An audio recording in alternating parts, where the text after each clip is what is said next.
A partir de estos momentos, nos enlazamos con las regiones del país a través de Conexión Perú. Te informamos y te acercamos al Perú. Vamos a tomar contacto con el sur del territorio nacional, con Tacna. Vamos a comunicarnos ahora con Julio Failó Rivas, el economista, analista político, director de la revista Apuntes a Lápiz, ¿no? Queremos saludarlo y agradecer, como siempre, la amabilidad que tiene con RCR, Red de Comunicación Regional. Qué gusto saludarte, Julio, muy amable. Buenas tardes, José. De veras, muchísimas gracias por la entrevista y a tu disposición, como siempre. En primer lugar, era un compromiso asumido, ¿no? Háblanos un poco del segundo aniversario que ha cumplido Apuntes a Lápiz en el sur del país, ¿no? Como un referente ya de análisis, un referente de opinión, y que permanentemente está analizando el contexto político, económico y social, no solamente de la zona sur, sino de todo el territorio nacional.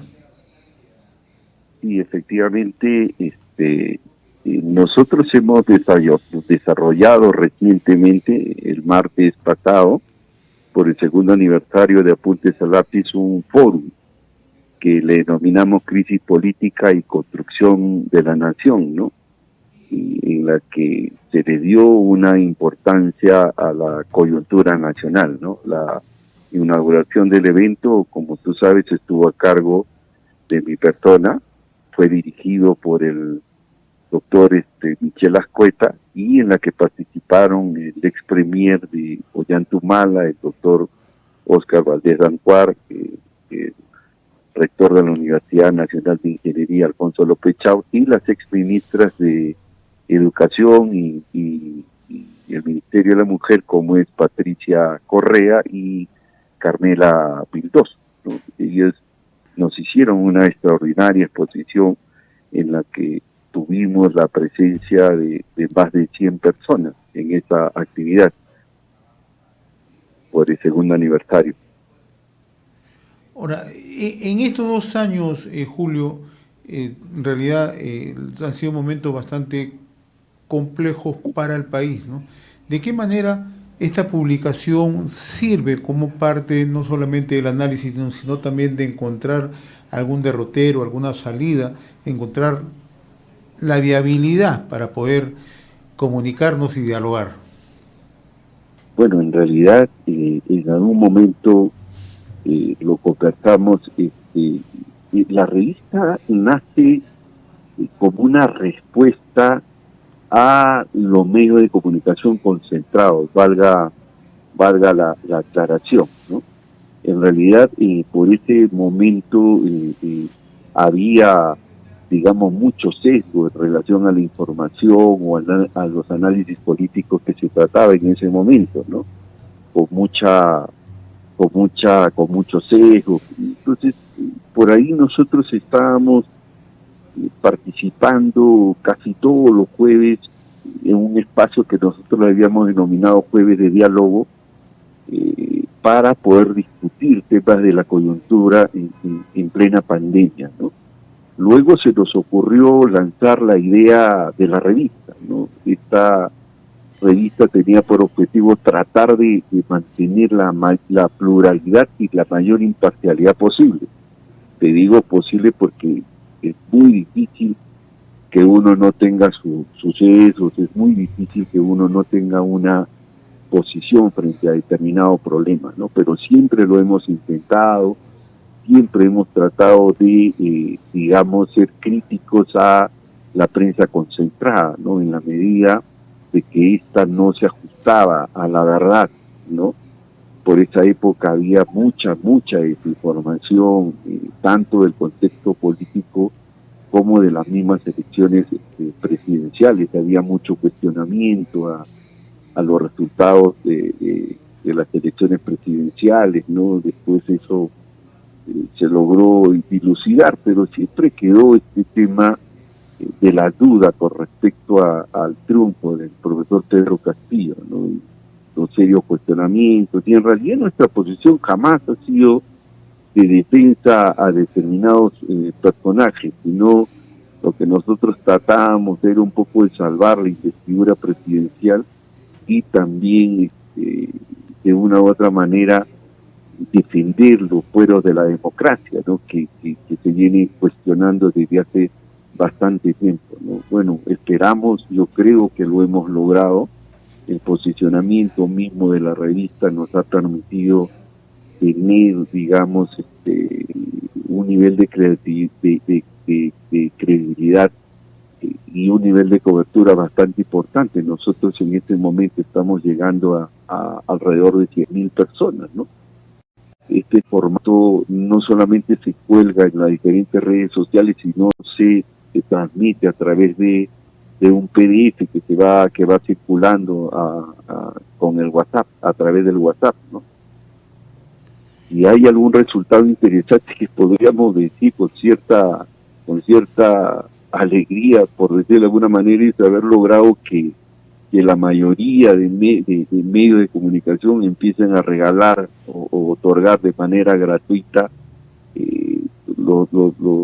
los semanarios o los diferentes medios o los diferentes diarios, ¿no? de Lima, ¿no? Bueno, ese es en realidad un logro interesante y sobre todo forma parte de lo que siempre quienes estamos al frente de un medio de comunicación o quienes estamos al frente de un micrófono, como es mi caso, tanto para radio y televisión, lo que reclamamos es precisamente eso, ¿no? Buscar el mayor alcance, la mayor amplitud, recoger todas las voces, recoger todas las opiniones, ¿no? Y a partir de ahí ya establecer justamente que sea el propio oyente, televidente o lector quien recoja, ¿no? los puntos de vista, estas opiniones o estos aportes, ¿no? Y eso es muy interesante y eso es lo que vemos a través de Apuntes al Lápiz. Ahora veamos un poco lo que está pasando ya en el terreno de la política real, Julio, ¿no? Hace unos días conversaba contigo, ¿no? En mirar la recuperación de la economía, ¿no? Pero esta recuperación de la economía pasa por un tema de mirar con mucha atención lo que está pasando en el sur del país, ¿no? Y en el sur del país tenemos un caso muy particular, el caso de Puno, 45 días paralizada, ¿no? Arequipa ha tenido un fuerte embate, lo mismo que Cusco y lo mismo que Apurímac, en menor grado Moquegua y Tacna, ¿no? Pero se sintió un efecto. ¿Cómo recuperamos primero ese nivel de confianza y luego pasamos a mirar una recuperación de la economía en el caso particular de Puno y también de las otras regiones en la zona sur? Bueno, en principio, mira, te quiero comentar, en este momento estoy en Juliaca. En Juliaca. Justamente vine a ver con mucha preocupación. Quería saber un poco a flor de piel cómo es realmente el conflicto que se vive en esta parte del sur del Perú, ¿no? Y realmente la situación es bastante crítica. No existe, digamos, no es que no exista, lo que ocurre es que se ha creado una institucionalidad por debajo, digamos, de lo tradicional, ¿no?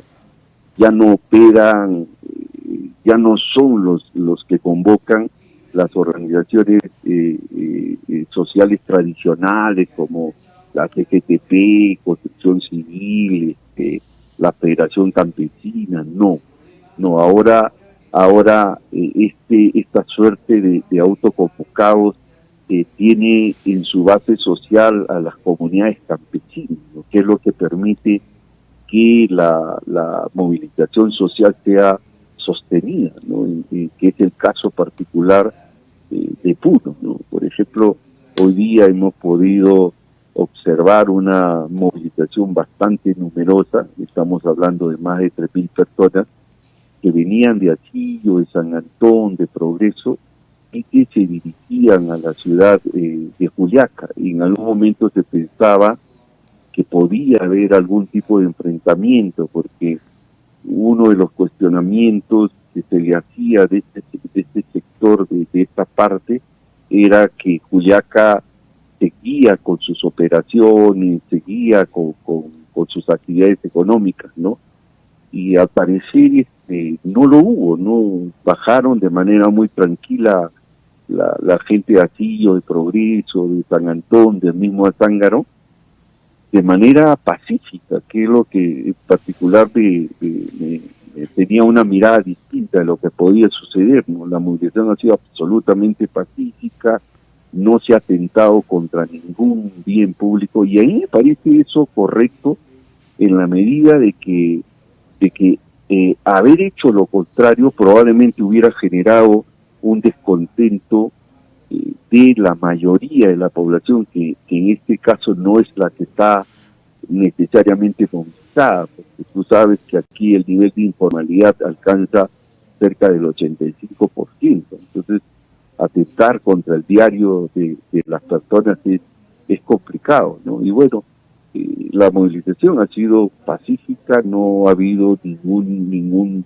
desván, pero sí la movilización ha sido bastante interesante, contundente, ordenada, con consignas que para mí es una sorpresa, ¿no? Las consignas, bueno, de las mejores hacían alusión de que eran peruanos, y eso también son mensajes, ¿no? Y lo otro es que ¿cómo se llama? Ellos no eran terroristas, que eran gente que quería mucho a su país, y que bueno, y que ya lo más duro es la exigencia de la renuncia de la presidenta de la República. Lo más preocupante, sí, dime, José. Sí, Julio, pero en efecto, ¿no? En Puno es irreductible la posición. Uno conversa con los dirigentes, conversa con representantes de las comunidades, sean quechua o aymara, y es una posición bien marcada, ¿no? La pregunta es hasta qué momento Puno va a soportar. ¿Qué momento Puno va a soportar? O sea, ¿hasta dónde puede soportar la movilización social? ¿Eso te entiendo? No, digamos la crisis económica, porque hay una afectación. Bueno, definitivamente esto es bastante complicado, no solamente para la gente de a pie, porque aquí vale la pena, creo, mencionar lo siguiente, que tiene que ver con la unidad minera San Rafael, que es la que está paralizada 45 más, días, ¿no? Sí, 45 días, pero además con una fuerte presión, ¿no? Sí, con una fuerte presión, a pesar de que la unidad minera San Rafael, que es del grupo Bresa, claro, está digamos, apoyando a las familias que han sido dañadas o que han sido heridas, ¿no? Entonces, yo creo que se ha comprado el pleito, no de la lucha, eso es absurdo, pero sí de solidarizarte con las personas que estaban afectadas por la movilización social, ¿no? Eso ellos siempre tienen un buen relacionamiento social, siempre han tenido, ¿no? Siempre lo mantienen, sí, ¿no? Con las comunidades, con todos ellos, ¿no? Si lo malo de todo esto, y ahí sí creo que vale la pena notar, es que en este momento están intentando de evitar un probable inicio de operaciones, o mejor el inicio de operaciones, supeditarlo a la renuncia de la presidenta Dina Boluarte, ¿no? O sea, si no renuncia, están con una estrategia de cerrar, y ahí esto es complicado, porque no creo que una actividad, por más rentable que sea, pueda soportar tantos días de paralización, ¿no? De manera que aquí hay que anotar lo siguiente: hay más de 6.000 familias que viven o que dependen de la actividad minera, y afectar la actividad minera también es afectar o atentar contra la estabilidad económica de esas familias, ¿no? Y esto es lo que finalmente está empezando, digamos, a generar ciertas tensiones, ¿no? En este caso, Antauta frente a San Antón, ¿no? Y esto de aquí es bastante peligroso, porque esto pone al medio a la mina, que no, al final no tiene ninguna responsabilidad más que el desarrollar la misma actividad, ¿no? Ahora, eso por un lado, con respecto a la actividad minera y los efectos que pueda tener en la familia. En segundo lugar, tenemos el turismo totalmente paralizado. Estamos hablando ya de cosas mayores, o sea, en Puno, la actividad, la población en una mayoría y el turismo, ¿no? Entonces, el mantener paralizado el turismo, estaba escuchando ahí una estimación de pérdidas de ingresos de parte del turismo que está llegando casi al 1.000.000 de soles diarios. No sé si esa cifra es exacta, pero si fuera así, realmente estaríamos hablando de pérdidas significativas. Estaríamos hablando de 45 millones solamente en tema de turismo. Así es, y el comercio paralizado, tanto en Puno, en Juliaca, como en otras jurisdicciones. Yo quiero volver un poco a lo que estabas mencionando de la unidad minera San Rafael, porque también la unidad minera tiene aportes bastante significativos en cuanto a canon y en cuanto a regalías para las comunidades o para el distrito de Antauta, ¿no? Eso también va a tener un efecto bastante marcado.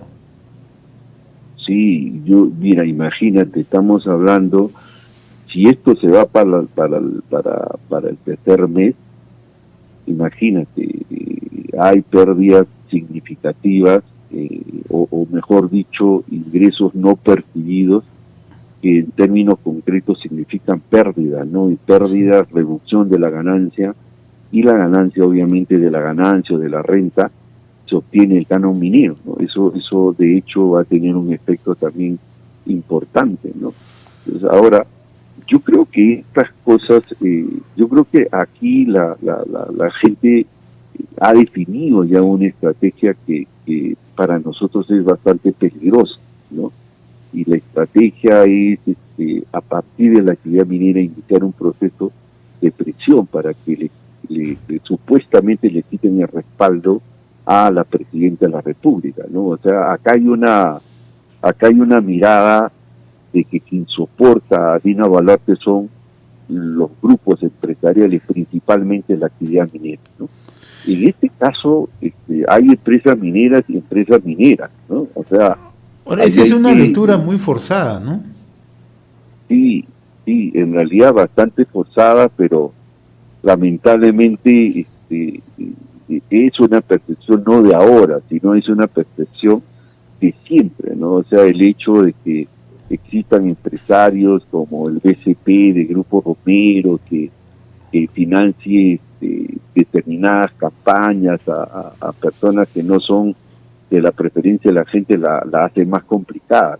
Hay una percepción de que detrás de la Presidenta de la República o detrás del gobierno está los grupos de poder, principalmente la actividad minera, y eso obviamente para mí es un despropósito, Julio, ¿no? Y en efecto, ¿no? Cuando tú expresas esa preocupación, quizá la preocupación ya es un poco más general en gran parte del país, ¿no? O sea, nosotros siempre hemos dicho, las demandas son atendibles, ¿no?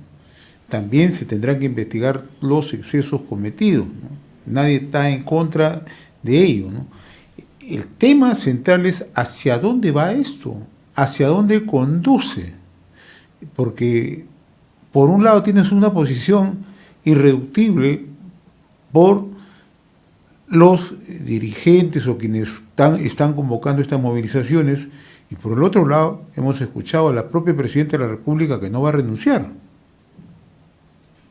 Sí, y de veras que esta crisis política, si bien es cierto, no es de ahora.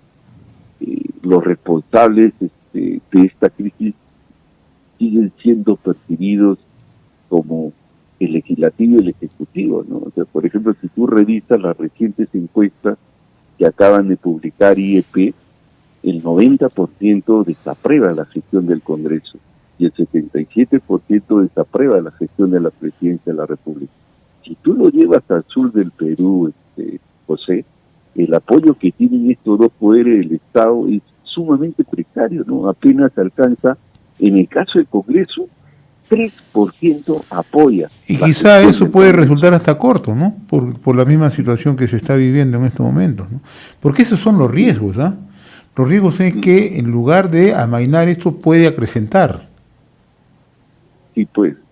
Y lo otro es que se mantengan en el poder con este nivel de desaprobación, Claro. con más de 60 muertos, y los escándalos por los bufetes y las sobrevaloraciones que acaba de denunciar. Julio, pero también no sé si tú habrás notado otro detalle, ¿no?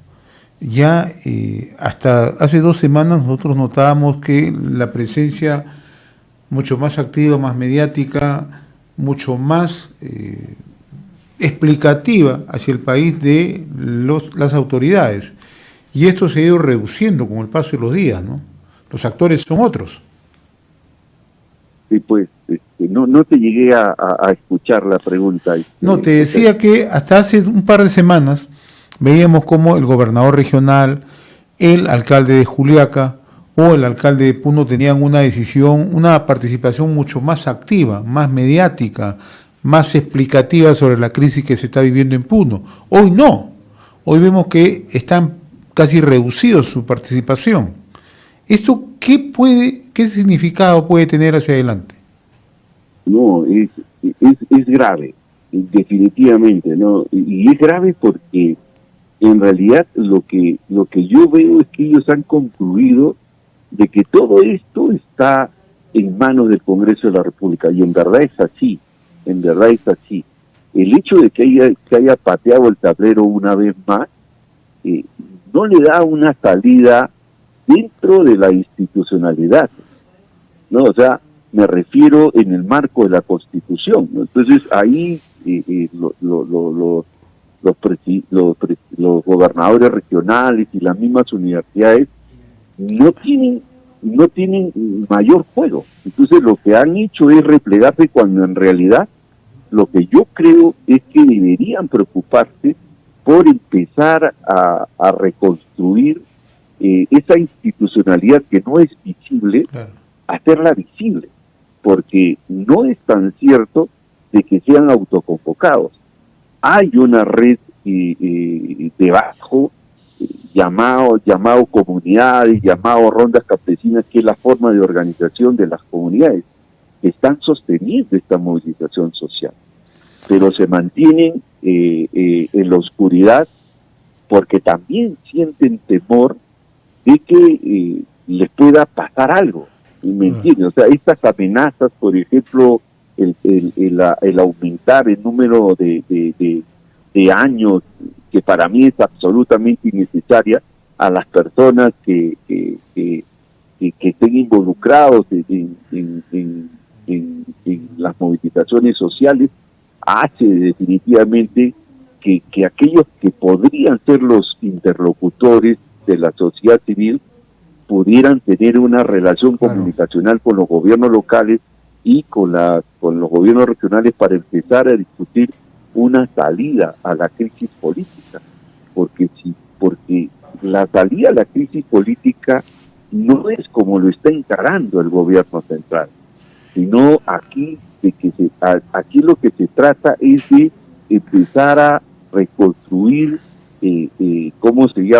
interlocutores con los cuales se pueda conversar. Pero fíjate que ya hasta los interlocutores ya, antes hace unos 15 días que conversábamos contigo, yo te decía, hace un par de años, de 13 años, si tendríamos que pensar en interlocutores, pensábamos primero en la conferencia episcopal, y después le poníamos nombre propio, ¿no? El padre Gastón Garatea, ha vivido mucho tiempo en Puno, o a Monseñor señor Pedro Barreto, ¿no? Ahora nada de eso, muy por el contrario, ¿no? Tenemos posiciones muy irreductibles, tenemos posiciones ya irreconciliables hasta el momento, y la gran pregunta es, ¿en qué momento alguien cede siquiera un mínimo y dice, bueno, sentémonos a tratar de encontrar por lo menos un punto de encuentro e iniciar una conversación, ¿no? Sin acuerdo previo, pero iniciemos una conversación por lo menos? Nada de eso existe, ¿ah? Sí, pero estas conversaciones van a ser muy difíciles si es entre la conducta, cómo viene tratando el conflicto. O sea, para ti va a ser muy difícil que se sienten en una mesa. no con el gobierno. Pero yo Claro. sí creo que es posible establecer un diálogo entre los gobiernos locales, sus interlocutores, los gobiernos Pero regionales. hay que buscar ¿no? a estas alturas, Que- ¿no? que Porque lo- el que daño lo puede que- ser peor para el país y sobre todo para los hermanos en Puno, ¿no? O sea, mirándolo de una manera muy, ya, si se quiere, mirando la política real, ¿no? La real política, como le llaman ahora, mirando en esencia lo que puede pasar, ¿no? Porque Sí, es la única manera, Así creo es. yo, que podamos enfrentar Así esta es. crisis política, ¿no? Está Así es. cerrado el diálogo, Así es. lamentablemente, ¿no? Muy bien, Julio. ¿Tú cuántos días vas a permanecer por allá para a mitad de semana para seguir conversando? Ya vas a tener seguramente mayores elementos dentro del análisis que tú realizas y siempre es bueno un aporte directo, ¿no? Como es la característica de RCR, ¿no? Con los actores directos, mirando un poco cómo piensan las comunidades, cómo actúan, qué se está presentando, cuáles son, si hay algún tipo de válvula de escape en el momento. Sí, te agradezco, mi estimado Julio, como siempre. No, muchísimas gracias a ti, José, y hasta una nueva oportunidad. Julio, estaremos conversando a media semana. Muy amable, ¿eh? Gracias. Hemos presentado Conexión Perú. Mañana retornamos para seguir informando y acercándote al Perú a través de Conexión Perú.